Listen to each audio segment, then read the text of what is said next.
What's up? What's happening? Happy Wednesday.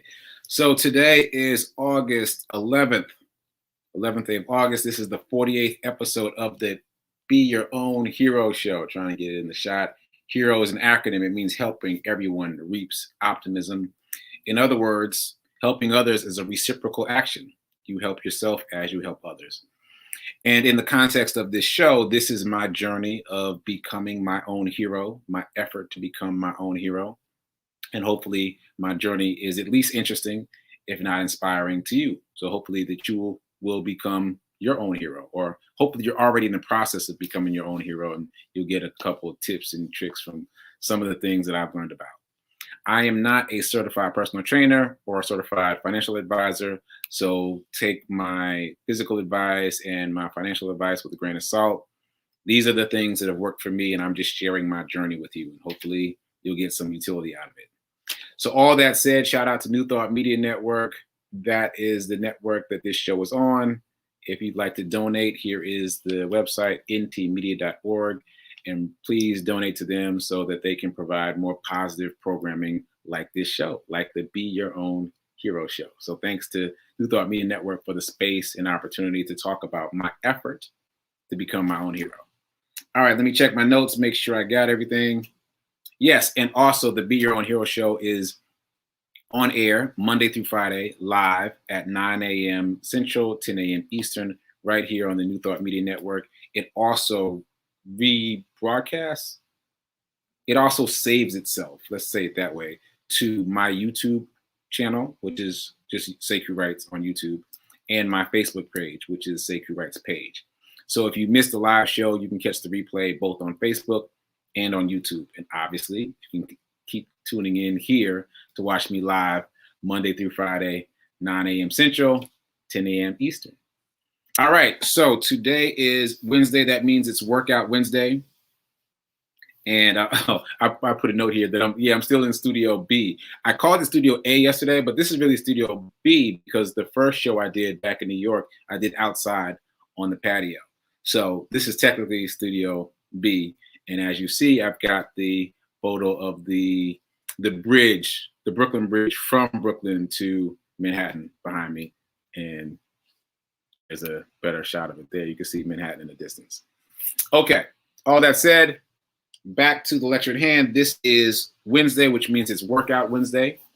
And I didn't think I would have anything to say about Workout Wednesday because I already told my workout story earlier in the week.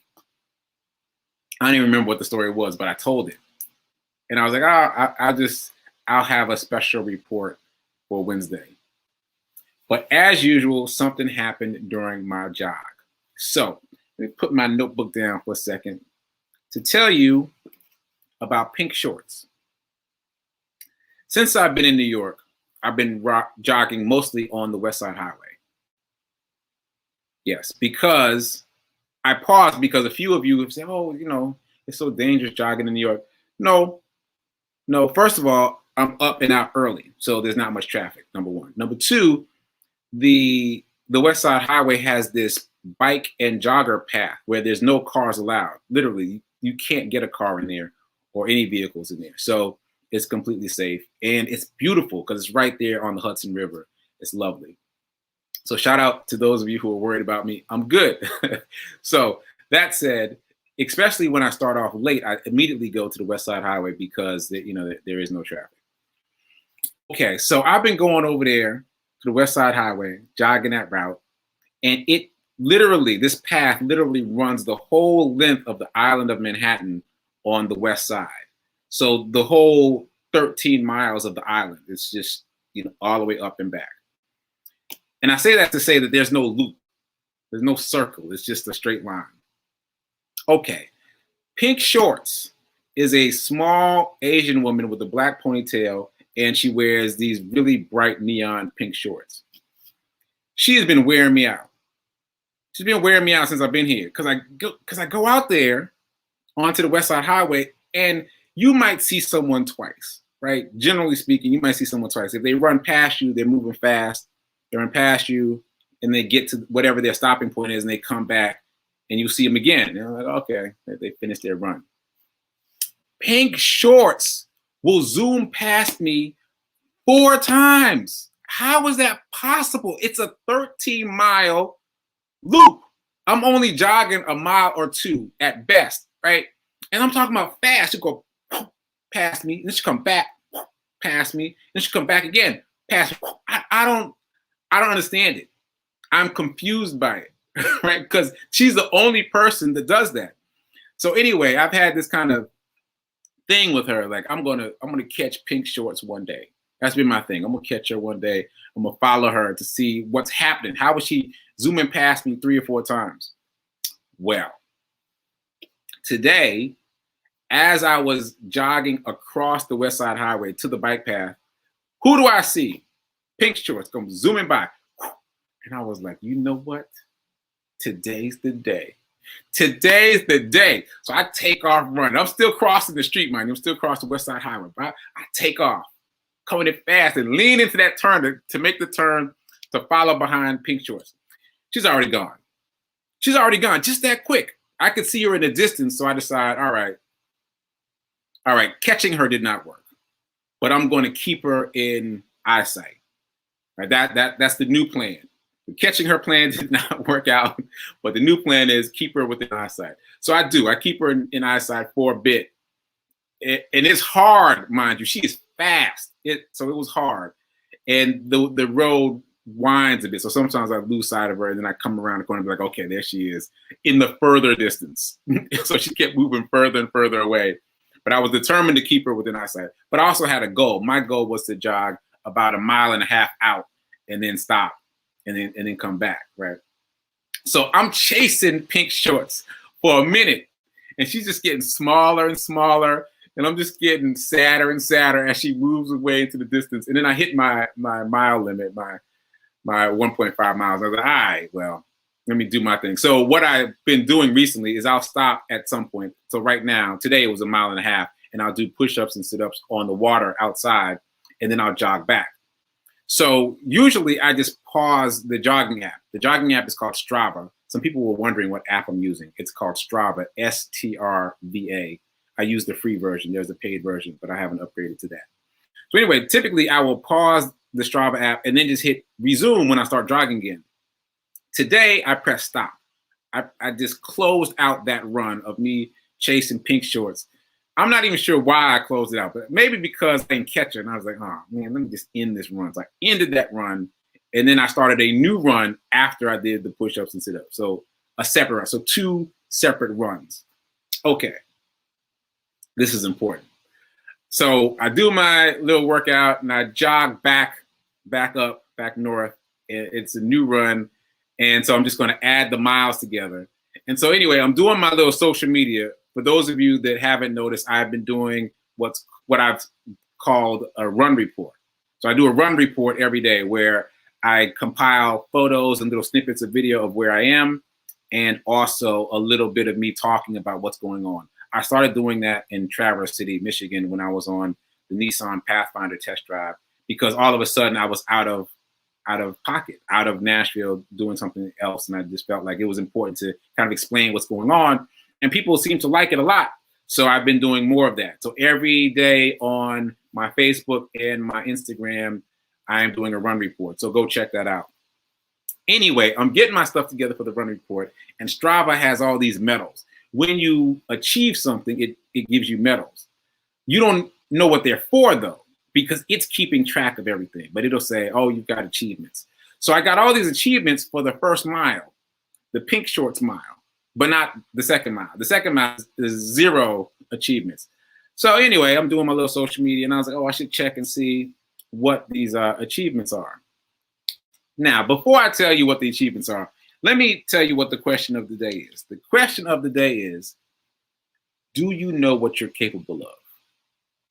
Do you know what you're capable of? And the answer is no.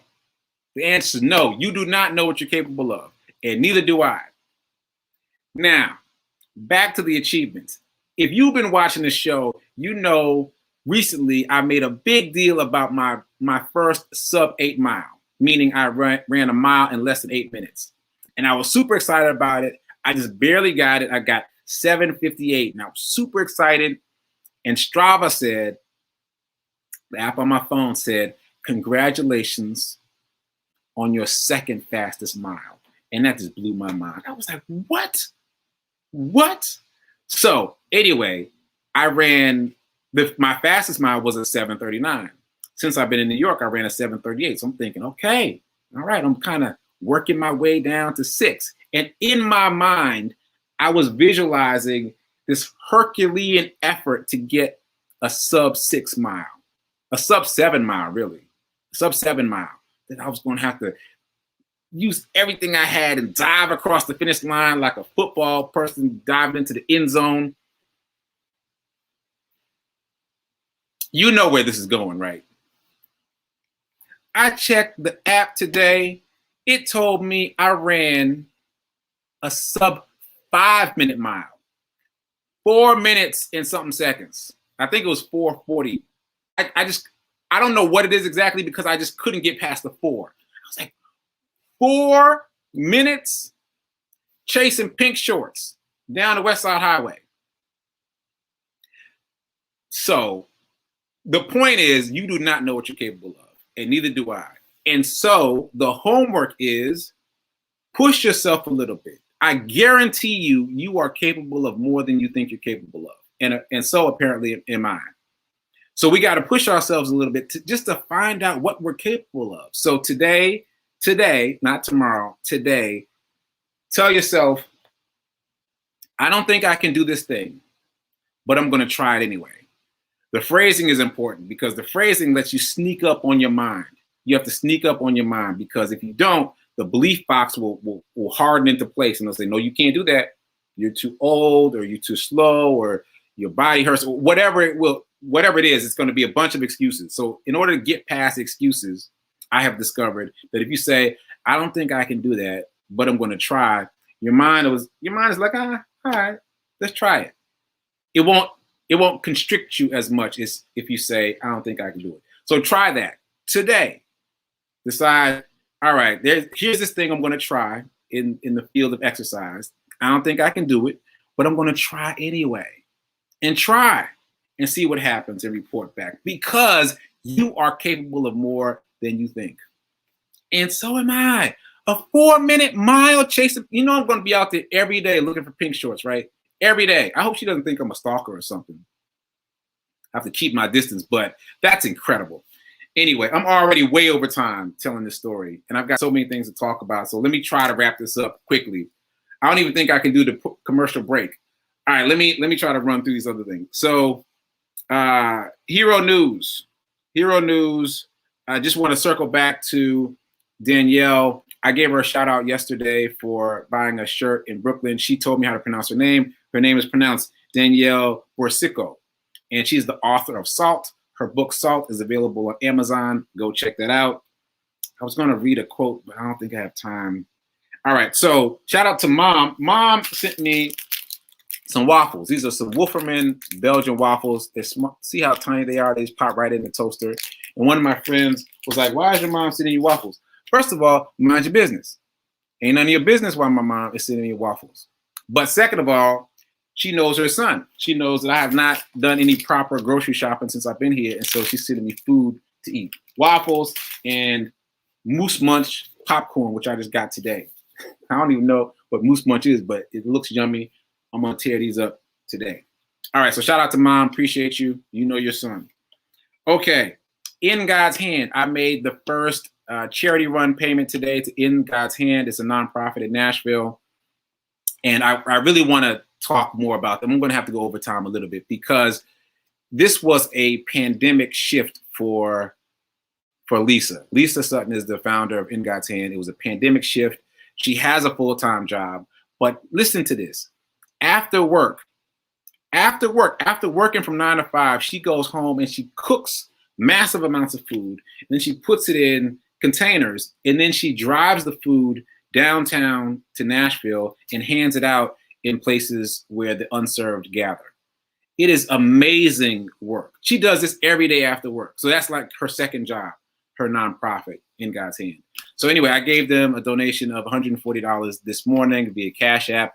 Thanks to you, all the people who have pledged and donated money. I'm going to start obviously I've already started the disbursements via Cash App. So I'm going to give all the money to folks via Cash App, and then I'm going to move on to the next platform because you guys sent me money on several different platforms. So Cash App first. And please support In God's Hand. Do I have a photo? I do. I'm going so far over time, but this is good stuff. So this is Lisa. That's the founder In God's Hand. And look at that. Look at that angelic glow. This photo was actually taken underneath an underpass in downtown Nashville. But look at that angelic glow. That's no accident.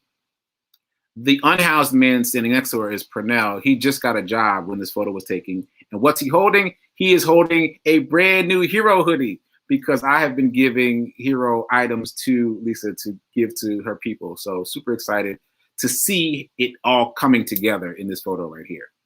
So please support her. You can follow her on Instagram, In God's Hand, and support. Yeah, support, repost, find that image and repost it, send her some money, and just follow suit. All right, so I'll be making more disbursements soon to other people from the charity run proceeds. And shout out to Regina Smithwick. I was on her podcast yesterday. This is her podcast. It's Let's Talk. I was part of the Business Spotlight where we talk specifically about what was Hero Hoodies and has now become the Hero Ministry. And it was a great time. So go check out her podcast, Let's Talk. All right. It's on all the podcasting platforms. Okay, so super far over time. There's even more stuff I want to talk about, but I got distracted talking about the pink short situation and a 4-minute, well, let's be clear, a sub 5-minute mile. Blown away. You do not know what you're capable of. Your homework is to go test that theory. Decide on something that you're going to do in terms of exercise and say, I don't think I can do this, but I'm going to try anyway. Report back. All right, so I got to get out of here. I got to go start producing Sit with Rev Melissa, which is coming up at 10:30 Eastern, 9:30 Central, and I might pop in to say a few words on that show. In the meantime, tune in Monday through Friday for this show, Be Your Own Hero Show, right here where you're watching now.